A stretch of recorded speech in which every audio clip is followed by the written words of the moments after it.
Take me into the Oval Office. President Underwood is now on the job. What is his #1 problem in this administration?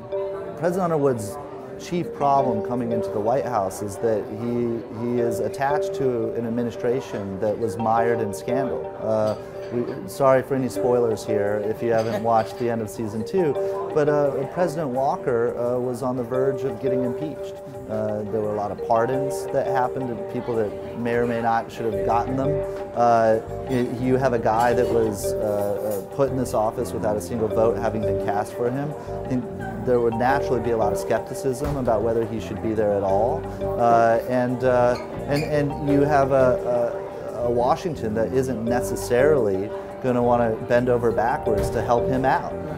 So take all that and take just the pressures of the presidency from an emotional standpoint, what it means to have your finger on the button, what it means to know that the buck really stops with you. And that's a lot for one person to shoulder. Now he's not shouldering it alone, he has Claire. And that partnership is fundamental to their success. But I think we have to believe that something like this would take a toll on even the most successful of presidents. And you know, a good analogy might be Lyndon Johnson after the assassination of JFK.